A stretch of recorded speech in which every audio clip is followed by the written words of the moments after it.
กับสบายดีสวัสดีจ้าพี่น้องเบิ้ลทุกคนตอนนี้สามีเข้ามาโลตัสพี่น้องพอดีว่านาลีพี่น้องโทรมาเพิ่นว่าให้สามีนะมาเบิ่งขนมให้แน่เพิ่นว่าอยู่โลตัสพี่น้องขนมปังทองสามีกับโบฮู้เลยพี่น้องขนมปังทองมันเป็นยังไงเนาะก็เลยที่มาเบิ่งให้เพิ่นประกาศที่วิดีโอคอลให้เพิ่นเลือกนะพี่น้องเพิ่นว่ามีขายอยู่โลตัสหรือว่าบิ๊กซีนี่แหละพี่น้องคันบ่มีกะไปเบิ่งอยู่แมคโครเพิ่นว่า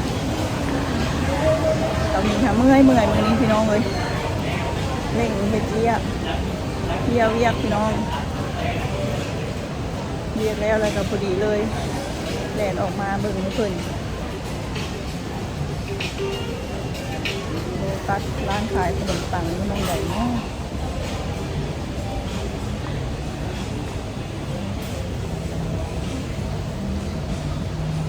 อยู่เนาะฮ้อนพี่น้องพอมาโฮโลตัสโอ้โหเย็นมากเมื่อยพี่น้องเร่งเวียกเร่งงานเฮ็ดเวียกขนมปังทองเพิ่นส่งรูปมาให้เบิ่งคล้ายๆขนมปังที่ว่ามันมีงาหั่นน่ะพี่น้องงาโรยหน้าหั่นเนาะเรามีก็บ่เคยเห็นนะเพิ่นว่ามีเรามีก็เลยคิดมาเบิ่งให้ร้านขายขนมปังโลตัสกับที่นี่ก็ประมาณนี้เลยพี่น้องเนาะคุณเห็นมีประมาณนี้เลยขนมปังทองอย่างเพิ่นว้าวของบ่มี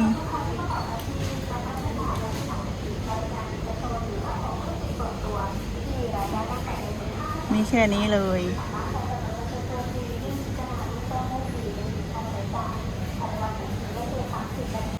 สามีก็ได้โทรบอกนาลีแล้วพี่น้องโทรวิดีโอคอลให้เพิ่นเบิ่งแล้วเนาะอยู่โลตัสบ่มีเพิ่นว่าไปเบิ่งอยู่บิ๊กซีพี่น้องคันบ่มีอยู่บิ๊กซีเลยไปเบิ่งอยู่แมคโครเพิ่นว่าสามีก็เลยเป็นธุระไปเบิ่งให้เพิ่นมื้อนี้ถ้าสั่งก็ถ้ามีก็ได้ส่งลงเรือก็ได้เสียค่าหิ้วอีกพี่น้องนี่สามีก็สิไปเบิ่งอยู่บิ๊กซีให้เพิ่นพี่น้องต่างมันอย่างห่างรับแอร์เย็นๆเนาะ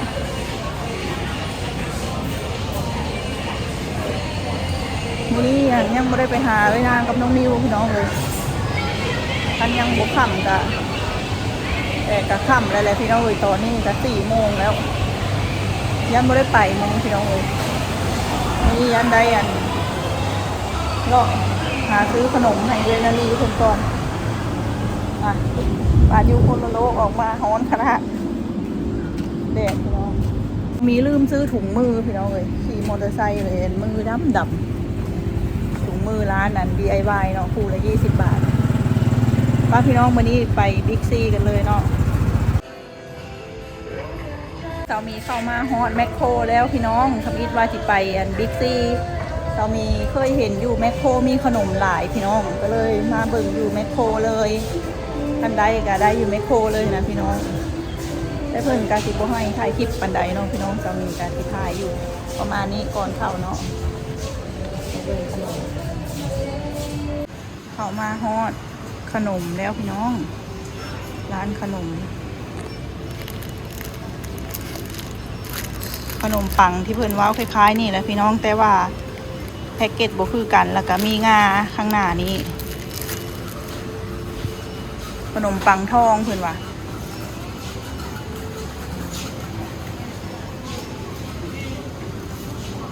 เค้กถ้วย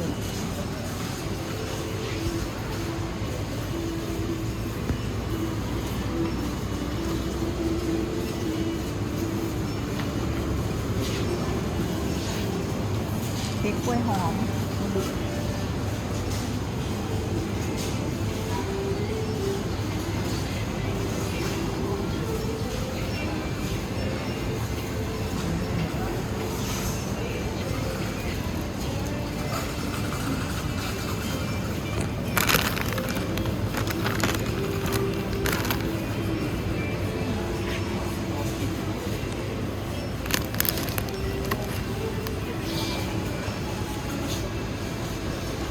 อ๋อเห็นแล้วพี่น้องนี่เลยอ๋ออันนี้เองพี่น้องอันนี้เลยนี่คล้ายๆนี่เลยพี่น้องขนมปังทองนะอันนี้36 บาทเดี๋ยวสามีสิโทรวิดีโอคอลให้เพื่อนเบิ่งให้เพื่อนเลือกก่อนพี่น้องวันนี้ได้โทรให้นาลีเพื่อนเลือกแล้วพี่น้องเพื่อนว่าเอาพี่น้องทวีปสามีคิดว่าเพื่อนจะเอาไปขายต่อขายส่งไปใส่นะพี่น้องเพื่อนเอาไปเฮ็ดอันนั้นเฮ็ดเบอร์เกอร์ขายอยู่ร้านไก่ทอดเพื่อนพี่น้องเพื่อนเฮ็ดไก่ทอดอยู่อันหน้าเซเว่นพี่น้องเซเว่นอยู่อันท่าแขกเนาะส่วนว่าตกลงเอาอันนี้พี่น้องซิกแพ็คแต่ว่าตอนนี้มันมี7 แพ็คเดี๋ยวสามีตีถามเพื่อนเนาะเอาเพิ่มว่ามีของไหมเนาะถ้าพี่น้องขนมลายยากขนาดนี้เลือกไปเลือกมาคิดยากเลยพี่น้องวันนี้ขนมเป็นแซ่บ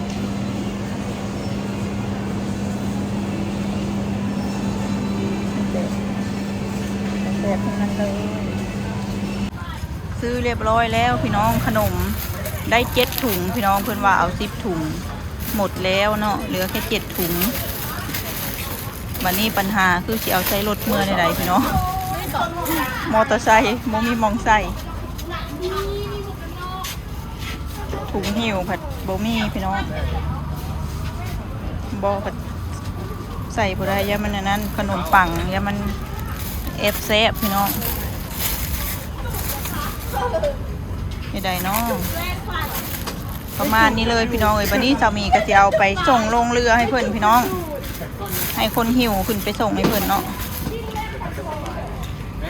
ตัวนี้สามีมาฮอดด่านเรือแล้วพี่น้องแหวซื้อถุงใหญ่ใส่พี่น้องถุงละ10 บาทเพราะว่าแมคโครนะเพื่อนมีถุงใส่ให้พี่น้องถุงก็ใหญ่อันนี้สามีจะเอาไปฝากคนหิวของลงเรือเลยพี่น้อง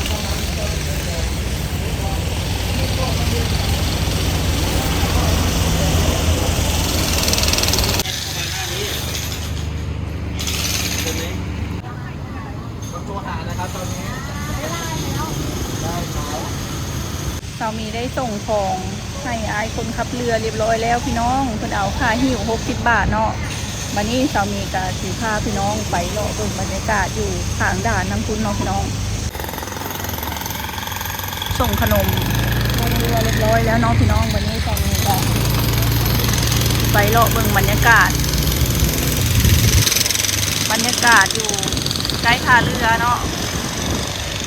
มื้อนี้ฝนบ่ตกพี่น้องเอ้ยแดดร้อน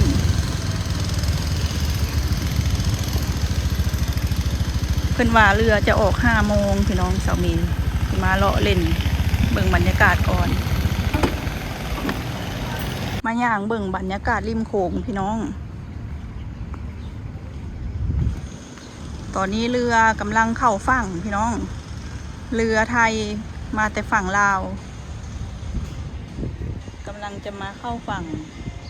พี่น้องเรือที่อันเซามีฝากขนมลงนี่ค่ะเพิ่นที่ออก5 โมงตอนนี้ก็4:40แล้ว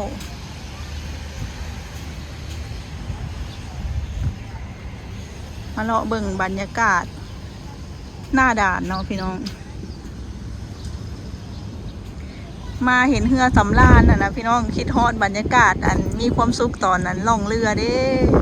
มื้อใดจังสิได้ล่องอีกพี่น้องเลยเรือสำราญตอนนี้เรือกำลังเข้าฝั่งแหมฮ้อนขนาดนี้พี่น้องตอนนี้คนก็ตกหลายมือแล้วพอดีได้อันซักผ้าซักแพแห้งแน่พี่น้องวันนี้ประเทศนอกข่าวว่าฝนสิมาอีกแล้วพี่น้องวันที่20 ถึง 25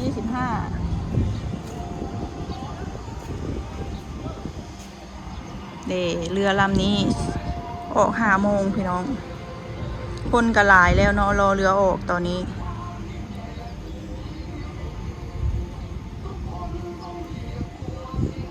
เรือไทยเหมือนเรือสำราญเลย3 ชั้นพี่น้องแต่บ่มีเก้าอี้ข้างบนอ๋อเรือลาวอยู่ไก่พี่น้องสามีแน่มันคือธงชาติไทยเป็นเรือลาวเนาะ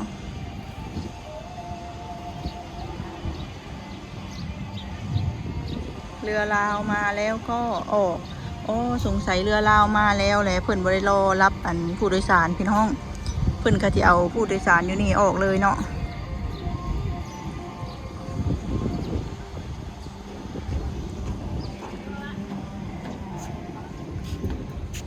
ตอนห่มๆประมาณ6 โมงทุ่มหนึ่งพี่น้องย่างเลาะเล่น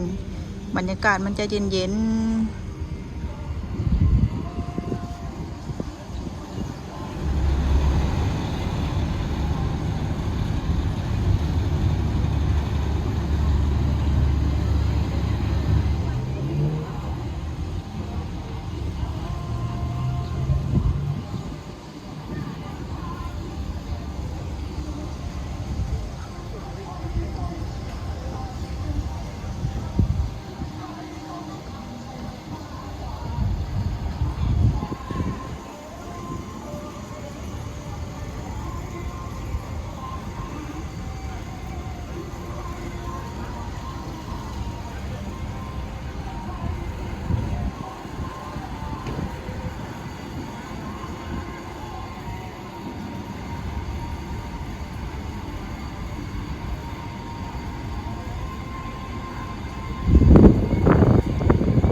เบิ่งบรรยากาศผู้โดยสารเพิ่นขึ้นมาพี่น้อง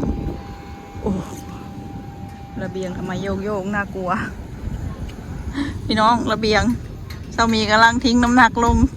โอ้ยเป็นตายานอุ้ยเนมลงไปไก่ตกใจหายว่า